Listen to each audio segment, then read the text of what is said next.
Medianoche.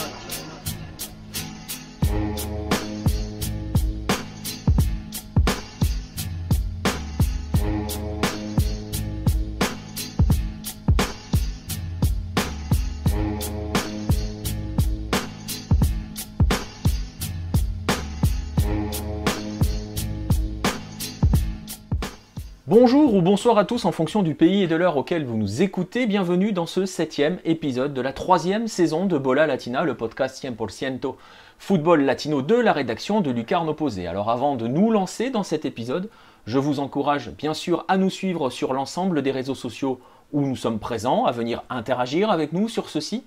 N'hésitez pas non plus à vous abonner à nos différentes chaînes, notamment cette chaîne YouTube, la chaîne YouTube, à venir laisser aussi un pouce bleu sous nos vidéos, ça aide à avancer justement dans les algorithmes et dans les méandres de YouTube. Je vous rappelle que vous pouvez suivre l'actualité de la planète Lucarne Opposée en venant sur le site lucarne-opposé.fr et je vous rappelle enfin la sortie du 11e numéro du magazine de Lucarne Opposée, un numéro spécial de près de 140 pages avec au programme notamment un 11 maudit, une sélection de joueurs au destin brisé, tout un programme. Donc, le meilleur de la culture foot de Hello est donc dans ce magazine et tous les liens pour vous procurer celui-ci, que ce soit sous format digital ou sous format papier, sont dans la description. Place donc à ce 7e épisode de Bola Latina, le 7e de la saison 3. Et pour celui-ci, nous allons nous rendre dans la chaleur colombienne, non pas pour y évoquer la passion débordante pour le sport roi, mais surtout pour parler d'une importante crise que traversent actuellement les instances locales. Pour cela, qui dit Colombie, dit être accompagné du régional, de l'étape, l'homme dont les nuits viennent de se raccourcir comme jamais, et l'homme pour qui plus rien ne sera jamais comme avant, Pierre Gerbeau. Salut Pierre, comment vas-tu ? Salut Nico, merci d'avoir pitié de mes nuits, c'est sympa. Ce n'est qu'un début. Non, ça va s'arranger après, J'espère bien. Ça va aller. Il est au bout de sa vie. Bref, on va s'occuper de ta chère Colombie, si tu veux bien. Évidemment, comme tout le reste du monde, la crise du corona liée au coronavirus est forte et importante. On va rappeler, pour redevenir sérieux une seconde, qu'au 1er août, la pandémie a concerné plus de 300 000 cas en Colombie, si je ne m'abuse, pour un peu plus de 10 000 décès. Et si je ne me trompe pas, tu vas me le dire, vous êtes toujours confinés actuellement. Ouais, c'est ça. Nous, on est toujours confinés. En fait, on n'est jamais vraiment sorti du confinement. En Colombie, c'est depuis fin mars, à peu près le 25-26 mars. Donc là, ce qui se passe, c'est que petit point, je suis basé à Bogota, donc là, ce qui se passe, c'est que donc le gouvernement, il y a la décision du gouvernement, évidemment, national, qui a décidé d'imposer le confinement, et les mairies locales ont parfois rajouté une couche au-dessus. Et donc là, à Bogota, ce qui s'est passé, c'est que la maire, Claudia Lopez, a confiné tout simplement, a fermé des quartiers entiers. En fait, ce qui se fait par 15 jours, en fait. Donc, il y a certains quartiers comme le mien qui ont été confinés là 15 jours et qui ont été relâchés depuis ce début de semaine, enfin relâchés entre guillemets, qu'on s'entende bien. Et il y a d'autres quartiers, notamment les quartiers populaires, là, c'est là où il y a le plus de cas vraiment. Qui eux sont là maintenant verrouillés, donc ça veut dire compliqué d'entrer, compliqué de sortir du quartier. Ça veut dire que tu as une vigilance de la part de la police, de l'armée. Voilà, tu peux pas aller faire tes courses quand tu veux. Ça dépend de ton numéro de ta carte d'identité ou de ta carte de séjour ou ta carte de résident permanent pour les étrangers comme moi. Donc ouais, la situation là en ce moment, la Colombie est clairement dans le pic. On est à 9 000 ou 10 000 nouveaux cas quotidiens. Donc ouais, la situation sur la pandémie en ce moment en Colombie est assez compliquée. Ouais. Ouais, et on comprend bien que dans ce contexte, hein, si on doit, là on va revenir forcément hein, au football, puisque nous on est là pour parler de football, hein, on a nos domaines. Le championnat évidemment est arrêté et on n'en sait évidemment pas grand-chose quant à une potentielle reprise, j'imagine. Pour l'instant, ils ont tablé sur la fin du mois d'août. Faut voir, c'est la Colombie, c'est un peu folklore. On va expliquer là ce qui s'est passé sur les coulisses parce que pour l'instant, un peu comme en France, comme on n'a pas joué en Colombie, on s'est surtout tiré la bourre en coulisses. Donc on va l'expliquer. Ce qui fait que ils ont pas vraiment, ils ont mis en place un espèce de protocole pour revenir au foot, mais c'est pas très clair, le format n'est pas très clair, et puis la situation elle est complètement floue parce que le président a annoncé que les mesures ne bougeraient pas a priori jusqu'à la fin du mois d'août, donc compliqué, Ouais, compliqué compliqué. de voir du football en Colombie, là, bien malin celui qui pourra dire quand Ouais, le championnat reprendra. ouais. Et on rappelle, hein, mais ce sera un autre débat, on en reparlera un de ces quatre, que pendant ce temps-là, l'instance suprême de l'Amérique du Sud, hein, la CONMEBOL, a prévu un retour de la Libertadores mi-septembre. Bref, mais on en reparlera un autre jour. Et tu l'évoquais, on va parler des coulisses parce que c'est ici que ça se passe. Tu l'as dit, comme dans bien des pays, hein, la crise sanitaire, elle expose, mais aussi elle fait exploser certains conflits internes et ravive bien évidemment de vieux démons. Alors on va, avant de se lancer dans ce qui se passe en coulisses, pour bien que tout le monde comprenne de quoi il va être question, je voudrais juste que tu prennes un instant pour nous rappeler brièvement le fonctionnement du football en Colombie, c'est-à-dire la Fédé, la Fédé, la DIMAYOR, que sont brièvement ces entités, qu'est-ce qu'elles représentent concrètement? On a tout simplement la fédération, hein, la fédération colombienne de football, qui gère un peu à l'image de la fédération française de football, hein, qui gère toute la partie sélection, qu'organise les matchs de qualification à la Coupe du Monde, donc la Copa América, qui se tiendra notamment en Colombie et en Donc, Argentine l'année prochaine. normalement. Donc voilà, la fédé colombienne gère toute cette partie-là, sélection. Faut savoir qu'on n'a pas de championnat amateur, enfin un championnat amateur en tant que tel, hein, tel qu'on connaît en France, national, je sais plus les noms ont changé, c'est plus CFA, Non, CFA2, c'est mais National 2, National 3, ouais, etc. voilà, tout ça en Ouais. Colombie, ça n'existe pas. Donc vraiment le taf de la fédé colombienne, c'est uniquement la sélection. À côté, tu as la DIMAYOR. Donc la DIMAYOR, c'est celle qui gère le football professionnel colombien. Donc la première division, la deuxième division et la coupe. Voilà, c'est l'équivalent de la LFP en France. Donc voilà, c'est les deux entités qui gèrent le football En ici en Colombie. Colombie. Et donc on va le voir, hein, elles sont toutes deux concernées par quelques scandales. Alors on va débuter par la Fédé, par la FCF, et on va évoquer donc la fameuse affaire qui secoue celle-ci ces derniers temps et depuis quelques mois. On va l'appeler l'affaire Ticket Shop, si tu veux bien. Et du coup, voilà concrètement, hein, on va évoquer ce dont il s'agit. Est-ce que tu peux nous rappeler brièvement justement quelle est cette affaire que l'on va appeler l'affaire Ticket Shop? En fait, donc comme on vient d'expliquer, la Fédé gère tout ce qui est autour de la sélection, et notamment pour les matchs qualificatifs à la Coupe du Monde. Donc là, en l'occurrence, c'est ceux visés, les matchs pour la Russie 2018. Et donc la Fédé ne vend pas elle-même hein, ses billets, donc c'est pas elle qui gère ça, Elle passe elle par qui un vend ça prestataire. directement, ouais. Elle passe par une entreprise. Et donc là, tu as mentionné Ticket Shop. Ticket Shop, tout simplement, c'est l'entreprise qui a été chargée de vendre les places pour les matchs qualificatifs à la Coupe du Monde de football 2018. Voilà. Et donc voilà. Et donc pour dire les choses, la Fédé et notamment son président ont été condamnés il y a quelques jours par, comment dirais-je, la Superintendencia, la chambre, la chambre, voilà, voilà, la chambre de commerce et d'industrie. et Voilà, merci. d'industrie, quoi. Voilà. Donc voilà, ils ont été condamnés. Est-ce que tu peux nous expliquer pourquoi ils ont été condamnés et à quoi ils ont été condamnés? Ouais, ils ont été condamnés. Ils ont pris en Colombie, ça s'appelle la Superintendencia de Industria y Comercio. Et donc ils ont fait un package. Hein, ils ont condamné alors des membres de la Fédé, ils ont condamné des membres des entreprises aussi concernées, donc de l'entreprise en l'occurrence Ticket Shop. Ils ont fait un package à 18 milliards de pesos. Donc ça représente quand même une sacrée somme, hein, et là je cite, pour avoir fait ou facilité la conduite anticompétitive.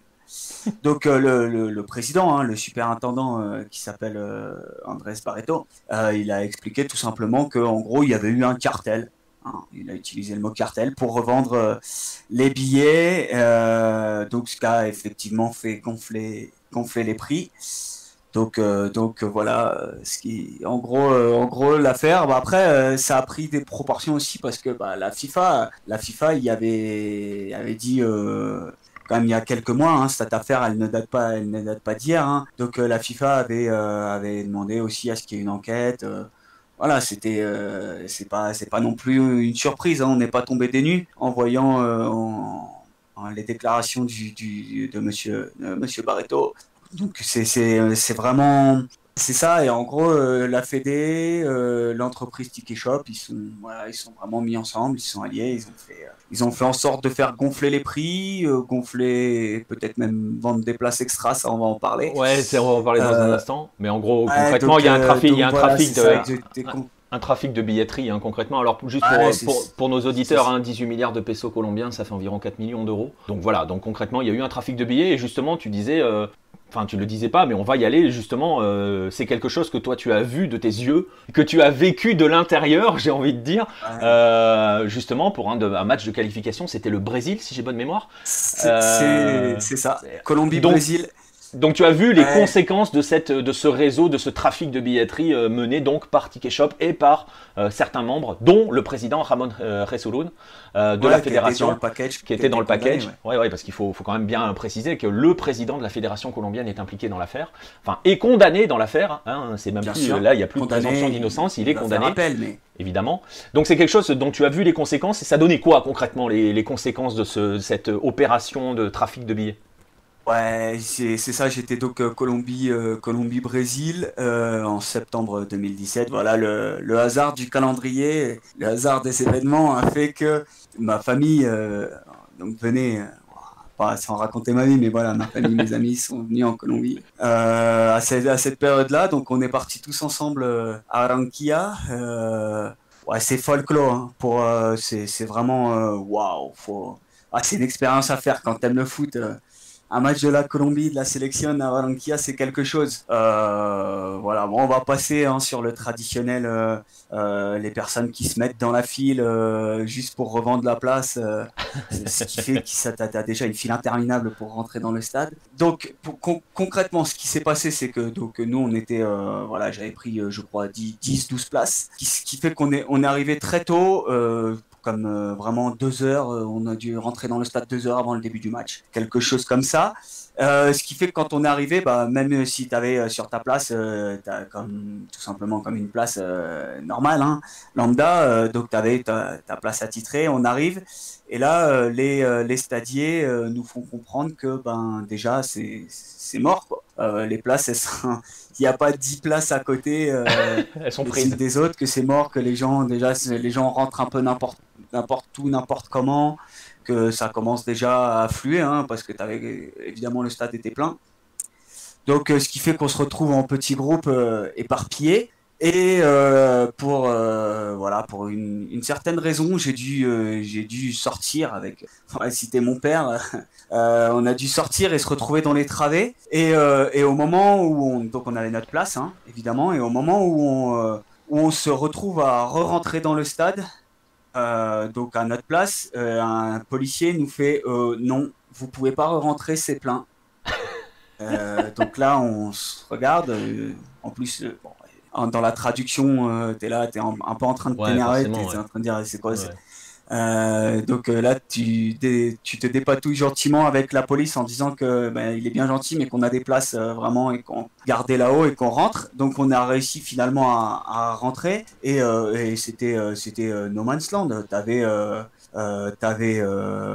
des gens dans les escaliers, t'avais des gens partout. Donc on va dire que en plus du trafic et d'avoir les places gonflées, je serais pas surpris il y ait quelques places extra qui se soient retrouvées imprimées, Ouais. vendues, Ouais, mais et c'est-à-dire que que t'aies une surcapacité. c'est-à-dire que du coup tu Vraiment. cumules, hein, tu cumules. C'est-à-dire que oui, il y a toujours les réseaux parallèles avec des faux billets, des réseaux de de fausses billetteries, ça existe partout en Âme Sud. Mais là, on est aussi quand même clairement dans du surbooking, hein, très clairement, avec Ouais, beaucoup de gens qui pour ont moi, il y avait clairement du surcoupé. véritablement payé leur place et quelque chose qui a été organisé, hein, donc du coup par la fédération, avec ce que on sous-entend, hein, là-dedans, avec toutes les problèmes de sécurité que cela peut engendrer. On connaît, hein, on imagine un mouvement de foule dans un stade surpeuplé, on va pas remonter à Lima 64, mais quand même, c'est un peu le même Ouais, esprit, ça aurait c'est-à-dire été que dramatique. ça peut vite vriller. D'autant que les normes de sécurité dans les stades sont pas forcément celles que l'on connaît nous en Europe, hein. Ouais, à Barranquilla, là, bon, même si c'est le meilleur stade colombien, etc., c'était vraiment, heureusement qu'il n'y ait pas eu de mouvement de foule Ouais, ou de choses comme ça, parce que ça aurait été, ouais, ça aurait eu des conséquences vraiment dramatiques, clairement. En plus, un peu pour ceux qui connaissent, voilà, les images, ou même vous avez tous vu les images des escaliers à San Siro, par exemple, ou même au Maracana, hein, si je ne dis pas de bêtises, où voilà, c'est quand même assez ouvert, donc tu as des gens en cas de mouvement de foule qui auraient pu tout simplement basculer dans le mmh. vide, Ouais, clairement, ouais, dans les escaliers. Enfin, ça aurait été dramatique. Il y aurait eu clairement. clairement vraiment des conséquences Et, horribles. et donc voilà, hein, ça c'est, on l'a vu, hein, ça c'est le volet de la condamnation, le volet visuel, hein, ce qui s'était passé. Et donc quels sont justement, c'est le dernier volet de cette affaire Ticket Shop que l'on va évoquer ici. Est-ce qu'il y a déjà des conséquences? Quelles vont ou quelles peuvent être les conséquences, que ce soit pour le président de la fédération ou pour la fédération elle-même? Quelles sont les réactions que ça a provoquées et les conséquences qui sont attendues suite justement à cette condamnation? Bah, les conséquences, elles sont simples, hein. Donc, le président de la Fédération colombienne de football est toujours en place. Voilà, Voilà. voilà, c'est simple, hein. Voilà. Donc il n'y en a pas. Euh, Concrètement, on va faire comme voilà. avant. Ce qui s'est passé, c'est que le président, notamment, on a un nouveau, vraiment, depuis très peu de temps en Colombie, on a un ministre des Sports. Un ministère des Sports, donc avec Ernesto Lucena qui est le ministre, et qui a dit bon, moi je suis pas. Voilà, en gros, il a dit qu'il n'était pas pour demander la tête des gens, mais que bon, ce serait bien que si, comme il y a une enquête et qu'il y ait eu condamnation, qu'ils vont faire appel, qu'ils vont se défendre, que c'est dans leur droit, mais bon, ce serait bien qu'ils mettent un pas, qu'ils donnent un pas en arrière, sans démissionner, hein, mais qu'ils donnent un pas en arrière. Ouais. Voilà, Les les choses choses vont. continuent. Ouais. La vie Ouais, continue, les Ramon choses Resauron, vont. il est aussi vice-président de la CONMEBOL, donc voilà, franchement, il y a peu de chances. Il y a peu de chances que ça bouge. Honnêtement, voilà, Il a pas d'opposition non plus. c'est ça. Il va pas, voilà, il y a personne qui peut sortir du bois et vraiment lui poser des problèmes et qu'il soit dégagé. Voilà, c'est franchement là dans l'immédiat.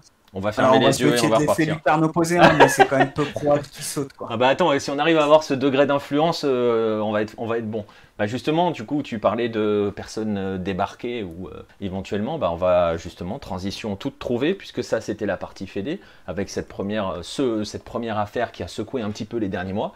Mais il y a un autre monde qui est bien secoué et qui lui pour le coup est en pleine tourmente, c'est le monde professionnel, c'est donc du coup la Di Mayor, qui est de plus en plus mise à mal, et notamment, et alors là pour le coup, lui vient d'être débarqué, c'est son président, Jorge Enrique Vélez.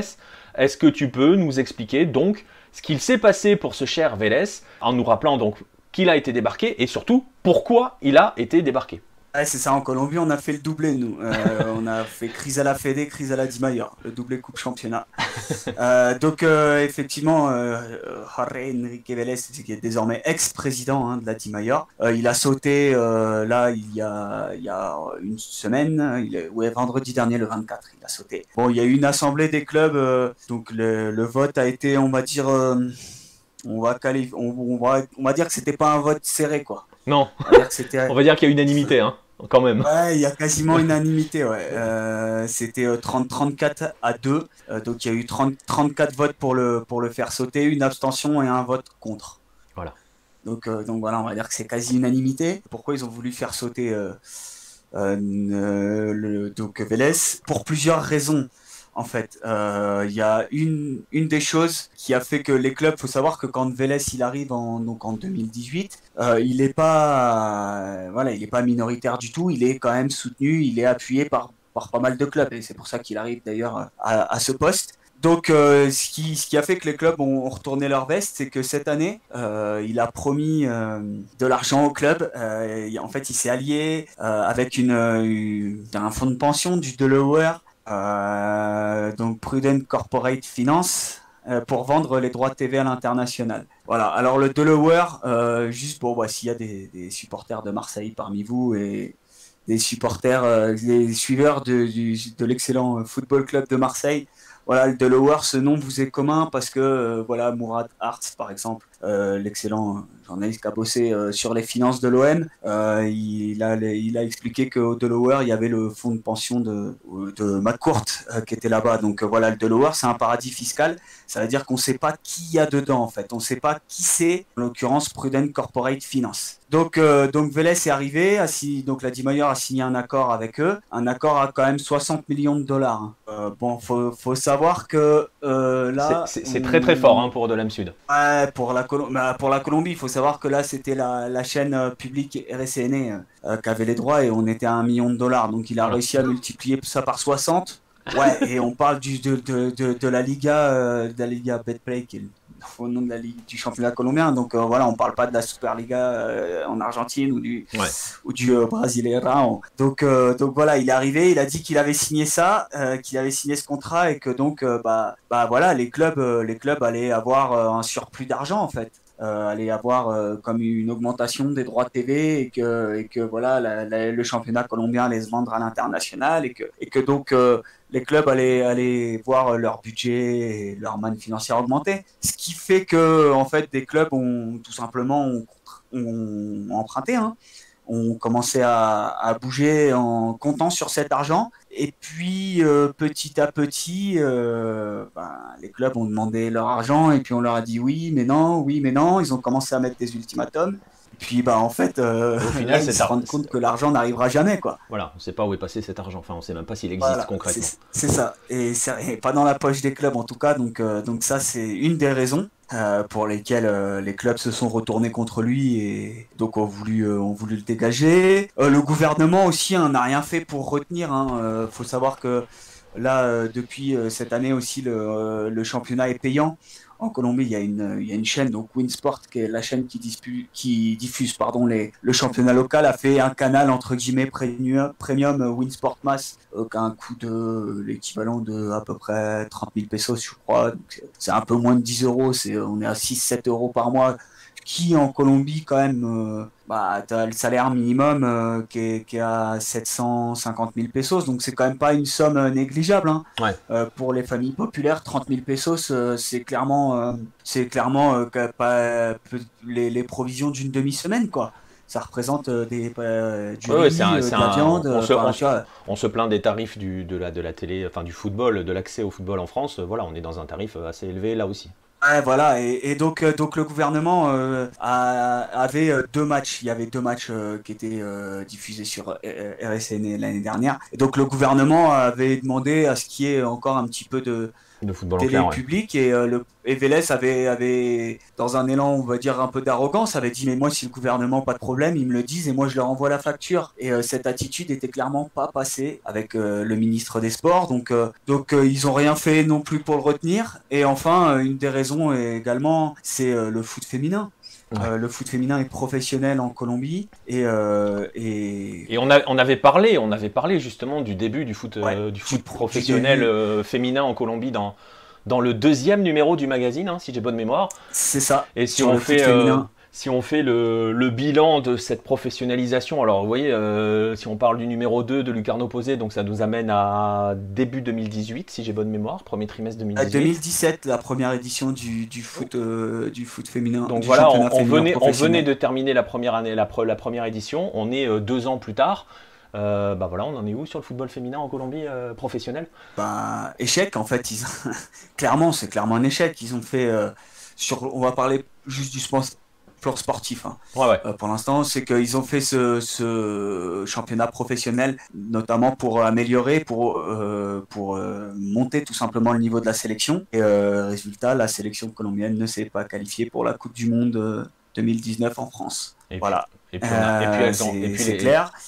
Et puis les filles ont finalement, le football de club chez les filles a finalement été délaissé, hein, concrètement, on peut le dire. Ouais, concrètement, entre les déclarations, là, on va passer de l'autre côté du foot, même si l'Atlético Huila a gagné la Libertadores féminine, et d'ailleurs, ils ont été les filles. Alors Huila, c'est le département, et la ville, c'est Neiva, donc quand les joueuses sont retournées à Neiva, il y a eu un accueil vraiment ça voilà, le titre a été fêté quoi dans les mais donc sur le plan hors sport, entre les déclarations sexistes, misogynes de certains présidents, le peu d'intérêt, hein, il y a eu aussi d'ailleurs, et ça on va laisser la justice faire son travail, mais il y a aussi un peu comme on peut l'entendre à Haïti, hein, il y a aussi des scandales, tout simplement il y a des scandales sexuels, hein, sur le foot féminin en Colombie. Il y a un entraîneur de la Fédé qui a sauté.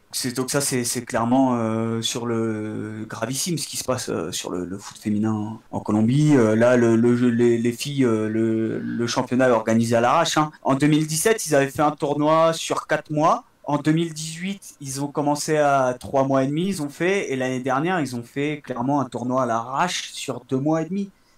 Et donc là, le foot, on ne sait pas. Hein. Normalement, il y a un championnat féminin cette année, mais on ne sait pas. Personne ne sait s'il va être joué ou pas. Il y a tellement, et les dirigeants n'en ont clairement rien à faire. Ouais, on et le les voit. Clubs non plus. Hein. Et de toute façon, j'ai envie de te dire, financièrement parlant, nous on l'avait vu à notre niveau, comme on en parlera un autre jour dans un reportage notamment, avec certains clubs brésiliens qui n'ont joué que les championnats d'État à jouer. Ça veut dire qu'ils sont occupés pendant que 3 mois, hein, sur une année civile, parce que certains ne jouent pas après en série A, B, C ou D au Brésil, donc ils n'ont vraiment que les Estaduais. Donc là tu parles d'un championnat professionnel féminin qui ne dure que 2 mois. Professionnellement parlant, on comprend bien que les joueurs ne peuvent pas payer 1 an de salaire à des filles qui n'en jouent que 2. Qui ne jouent que 2 mois sur cette année. Donc il y a des conséquences. Donc concrètement, si on doit faire, voilà, hein, on l'a fait en fait, hein, concrètement, le bilan de ce Jorge Enrique Vélez, ce ne sont que des promesses non tenues, c'est-à-dire que donc on a les droits télé, il n'y a pas eu d'argent, la télévision, le football gratuit, hein, dirons-nous, a quasiment disparu du paysage, et le développement, il a disparu même, et le développement du football féminin, il n'y en a pas eu tout concrètement. Il y a eu des intentions, il y a eu beaucoup d'intentions, beaucoup de paroles, et donc du coup je vais glisser vers la question qui maintenant se pose. Maintenant que Jorge Enrique Vélez est parti, à quoi peut ou va, si on a déjà des pistes, ressembler l'après Vélez? Ouais, alors ça a tiré quand même, hein, ça a tiré à balles réelles, hein, on va pas se mentir. Là, forcément, dans Vélez, ces cas-là, parce que voilà, Vélez, le départ en fait a été acté, on savait depuis un petit moment qu'il allait sauter quand même. Hein. Il y avait une grogne de plus en plus importante, et il était soutenu en gros à un moment donné, il est resté là jusqu'à fin juillet que parce qu'il avait le soutien des gros clubs, et on va en parler immédiatement, et je vais expliquer pourquoi. Et en fait, ce qui s'est négocié, ce qui a traîné, c'est son indemnisation. Hein. Donc, Monsieur Vélez est parti quand même. Il n'est pas parti les mains vides. Hein. Il est parti avec, selon les dires, une somme environ proche de 135 000 euros, donc 100 millions de pesos. Quoi. Ce qui s'est passé, c'est que tu as une menace. Tu as eu 16 clubs, pas 18, 16, qui ont menacé de faire cession, où on retrouve notamment les gros clubs, l'América, l'Atlético Nacional, Medellín, Millonarios. Voilà, notamment parce que ce qui est reproché, et là, en fait, il faut savoir que la répartition, donc tout ce qui est droit TV, etc., c'est réparti de manière égale dans le football colombien, et ça plaît pas au gros, et donc il y a notamment Gustavo Serpa, actionnaire majoritaire de Millonarios, qui a sorti le bazooka là, qui a clairement dit, donc je vais citer, hein, quand ils ont menacé donc de faire une ligue à part, il a dit il y a un groupe de plusieurs équipes, donc je cite, hein, il y a un groupe de plusieurs équipes qui sont de garage, hein, on va dire des équipes, on dirait en France des équipes de quartier, qui veulent continuer à maintenir les vieilles pratiques du foot, donc le statu quo. Il y a une quantité d'équipes parasites dans le foot qui vivent des autres, qui mangent des autres et qui n'ont pas de revenus propres. Fin de la citation. Bonne Donc, bonne ambiance au sein de ouais, de la ligue. Enfin, on voit ouais, du coup que sympa, hein. cette problématique-là est universelle, hein. On l'entend dans tous les pays, les gros qui veulent s'adjuger la plus grosse part du gâteau. Et tu l'as dit, donc il y a eu cette pression qui a été faite par plusieurs clubs de créer clairement une nouvelle ligue. On va juste rappeler pour nos auditeurs, on est en Colombie et c'est pas une menace, comment dirais-je, Ah, c'est pas la première fois, c'est quoi. pas la première fois et dans l'histoire ça a un sens le côté une ligue dissidente dirons-nous. On va rappeler que dès le début du professionnalisme en Colombie il y a eu des conflits entre justement la DIMAYOR naissante et la fédération et que la conséquence de ces conflits là avait été l'ostracisation de la Colombie par la FIFA qui était intervenue et qui avait tout simplement suspendu les clubs et les sélections des compétitions continentales. Alors, ça avait eu une conséquence positive, entre guillemets, sur une courte période pour la Colombie, couplée à d'autres choses, on en reparlera probablement un autre jour, on en a déjà parlé sur le site et dans les magazines, puisque ça va donner la naissance de Le l'époque. fameux pacte de Lima. Voilà, et c'est la période qu'on appelle en Colombie d'Eldorado, donc la période de la première grande période dorée du football colombien, avec les grandes stars argentines Stefano, notamment, voilà, notamment. qui viennent jouer en Colombie. Mais donc cette menace de création d'une nouvelle ligue, elle peut avoir ce genre de répercussions-là. Est-ce que toi, tu penses, ou est-ce que les gens ont vraiment pris cela au sérieux à ce moment-là? Est-ce que, parce qu'on sait que bon, du coup, ils vont probablement pas le faire, hein, on sait que c'était une menace, mais est-ce que si ça continue de creuser à ce niveau-là, est-ce que ça pourrait ne pas, est-ce que ça pourrait devenir réalité selon toi? Non, j'ai du mal à y croire pour une simple et bonne raison. Et d'ailleurs, bah, on va citer Serpa, donc l'actionnaire majoritaire de Millonarios, qui l'a dit que pour l'instant ils peuvent tout simplement pas. Faut savoir que la Colombie n'est clairement pas le plus riche, hein, Non. n'est pas le pays le plus riche en Amérique du Sud, et qu'il y a beaucoup de clubs qui vivent, même les gros clubs, hein.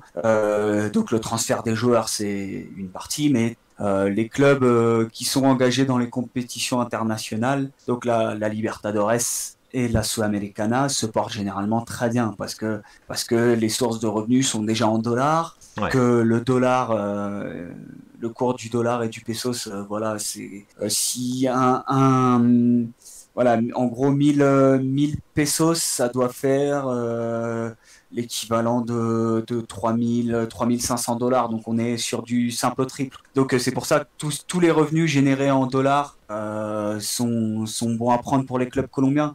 Et que si demain tu as une ligue dissidente, donc avec, on va voir, hein, les clubs, donc tu as l'América, Nacional, Medellín, Millonarios, tu as Real, donc tu as des clubs aussi de l'Alianza Petrolera, Once Caldas, Pasto, Deportivo Pereira qui sont en D1, et tu as aussi des clubs de D2 comme Valledupar, Quindio, Real Santander, Unión Magdalena qui vient de descendre, Atlético, et Boca, et oui, Boca Juniors. On a un Boca Juniors en Colombie, Boca Ouais. Juniors de Cali, Mais du qui est coup, pas le vrai, ouais, qui est ce genre de une menace pâle copie. ne peut pas être mise à exécution Non, parce que parce que s'ils font une ligue dissidente, s'il s'exclut des compétitions continentales, voilà, c'est ça. il meurt concrètement. C'est ça, concrètement, si demain tu as une ligue dissidente qui est non reconnue, qui sera de facto non reconnue par la CONMEBOL, donc qui ne donnera pas de place qualificative pour la Libertadores, pour la Ouais, ouais. Sudamericana. Voilà, et puis c'est pas, on parle, je suis un fervent, j'adore, et je trouve que le foot colombien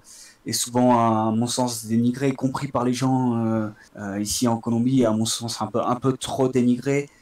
Voilà, on va pas déconner non plus, hein, ça se vendra pas, hein, le foot colombien, l'étranger, ça n'intéressera personne. Bah, la Euh, preuve, c'est que la diffusion internationale, il n'y en a pas, hein. Ah non, Il n'y en a pas clairement aujourd'hui, il n'y en aura pas demain parce que tu vas enlever l'Alianza Petrolera, quoi. Donc, ouais, c'est ça, on va pas non plus faire une ligue dissidente et se vendre ça, à part non. LOTV ou LO Ouais, Radio. voilà. Non, non, mais pour dire les choses très clairement, de toute façon, c'est un peu la problématique de la plupart des pays sud-américains. À part le Brésil et l'Argentine, l'export, pardon, pour les autres, c'est voilà, C'est n'existe nul. pas, n'existe pas. Oui, c'est nul. Donc, N'existe pas. voilà, c'est très compliqué. Donc du coup, voilà où on en est du point de vue de la Di-Mayor. On sait maintenant ce qui va se passer dans les prochaines semaines au sein de la fédération. C'est De la Et on ligue, sait, pardon, pas de de... la Di-Mayor, Oui, oui. Le nouveau président de la Di-Mayor sera connu vendredi prochain. Il sera connu le 7 août. Et il y a, a priori, un seul candidat. qui est. Donc, a priori, s'il est le seul candidat, il a de fortes chances d'être élu. En tout cas, pour l'instant, c'est ce qui se dit.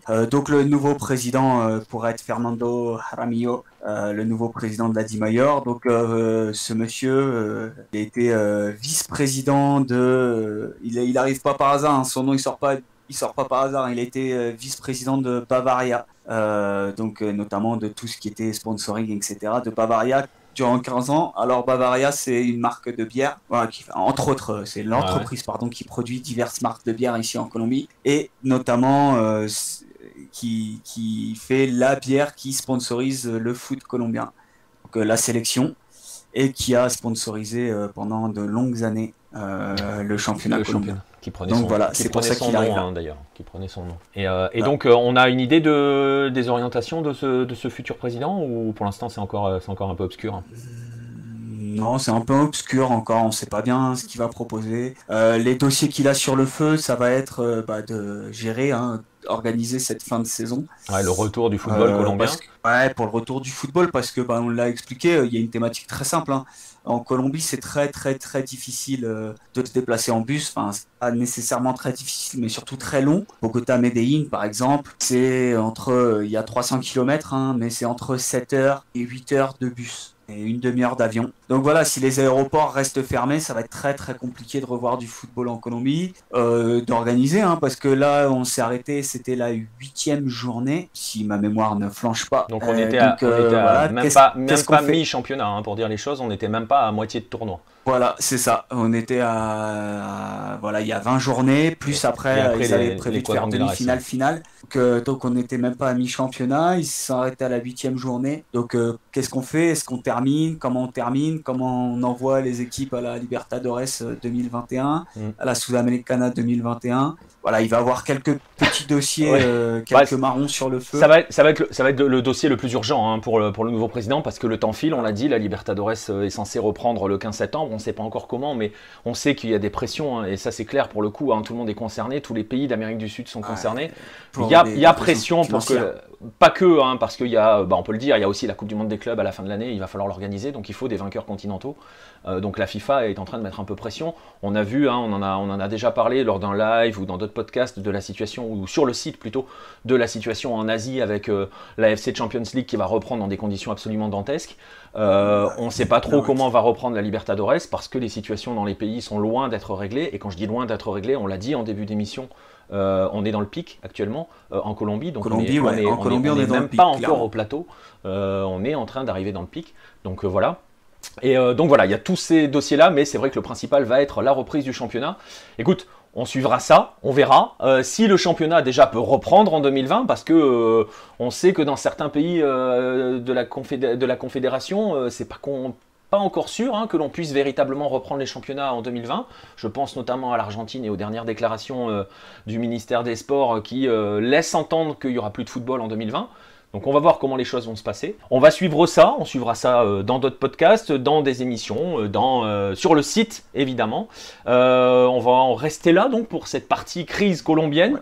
Ah ouais, juste si je peux juste compléter, en Colombie, ça m'étonnerait qu'on ne voit plus de football puisque les équipes sont retournées.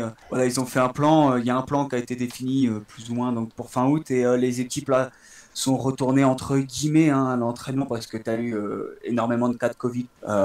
Donc c'est en tout cas leur idée, ils sont partis sur fin août, début septembre, donc on va voir. Mais j'ai du mal à croire le pouvoir économique, voilà, des pouvoirs des clubs, hein, tout simplement. Oui. Des clubs vont mourir si le foot ne reprend pas. On est d'accord. Donc à mon avis, la pression sera telle qu'il y aura du foot. Ça va être dans des conditions à huis clos, peut-être même comme au Pérou sur une seule ville. Ouais, comme, mais, comme en Australie. Du football en Colombie cette année. Quoi. Ouais, comme dans question. Après, comme dans certains pays, j'ai envie de te dire, ils feront des hubs, comme au Pérou, tu l'as dit, comme en Australie, comme en Chine. C'est jouable, mais on est d'accord, hein, il va falloir que ça reprenne parce que ne serait-ce que pour la vie, tout simplement, de certains clubs. Là, on parle même pas de manière de reprendre les compétitions juste pour le plaisir de reprendre des compétitions, mais non, parce que les clubs, économiquement parlant, ont besoin de jouer pour exister. Écoute, on va suivre ça, on verra bien. C'est que ça a repris les entraînements dans bien des pays sans qu'on sache comment les championnats vont redémarrer. Certains championnats ont déjà redémarré en Amérique du Sud, hein, je pense notamment au Paraguay. Le Brésil arrive, l'Uruguay arrive. Donc voilà, mais l'Uruguay c'est spécial. Mais bon, bref, voilà. On en est là, on va en rester là pour ce podcast sur la crise du football colombien. On voit donc que d'un côté, à la fédération, c'est secoué, mais ça ne va pas bouger.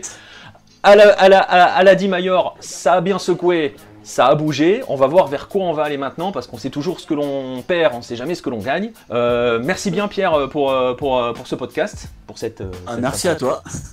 Et puis...